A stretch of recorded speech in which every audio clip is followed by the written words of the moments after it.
সাংবাদিক, আপনার এটাকে আমি থাকলেও করতাম। কিন্তু আজকে কিন্তু আজকে আমরা আমাদের ভাইদেরকে হারিয়েছি। কেন হারিয়েছি? আমাদের ঊর্ধ্বতন অফিসাররা জানতো শেখ হাসিনা পালাই যাবে।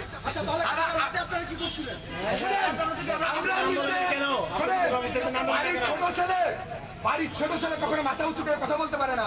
আমরা বাড়ির ছোট ছেলে, আমরা 2 লাখ নিম্ন পদস্থ কর্মচারী, আমাদের করার কিছু থাকে না। আজকে পুলিশ অফিসাররা আমাদের ভাইদেরকে মৃত্যুর হাতে তুলে দিছে, আপনাদের হাতে। বাধ্য তারা আমাদেরকে সেভ করতে, আমাদেরকে সেভ করে আমাদেরকে যদি বলতো শেখ হাসিনা পালাই যাচ্ছে, তোরা পথ ছেড়ে দিয়ে তোরা চলে আয়, এই কথাটা তারা আমাদেরকে কখনো বলে নাই। আপনাদের সঙ্গে পুলিশের কোনো বিরোধিতা নাই। আপনাদেরকে আমরা বলবো, আপনারা প্রচার করেন আমরা সুষ্ঠু পুলিশ চাই, সুষ্ঠু অফিসার চাই।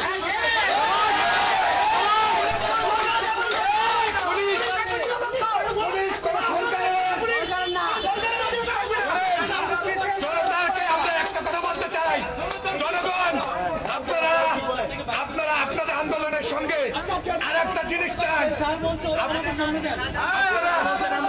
ভাইয়া স্যারের নামটা বলেন, স্যারের নামটা বলেন। শোনেন আমার আইজি, শোনেন আমার কারোর নাম বলবো না, আমার পুলিশের প্রধান কি আইজি?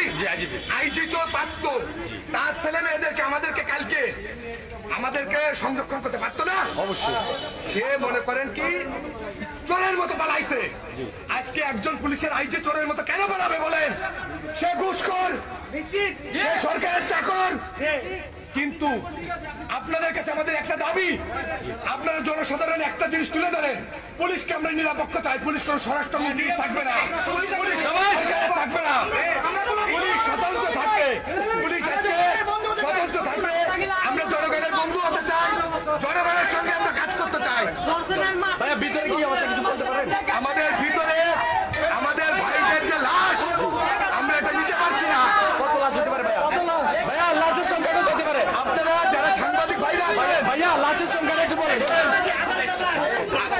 আমার এখানে শত শত লাশ, শত শত ভাইয়ের লাশ। আপনাদেরকে আমি বলি, আপনারা কিছুক্ষণ পরে ভিতরে আসবেন, আপনাদেরকে আমরা ডাকবো। যারা প্রেসের আছেন আপনারা এক জায়গায় থাকেন, আপনাদেরকে আমরা ভিতরে ডাকবো।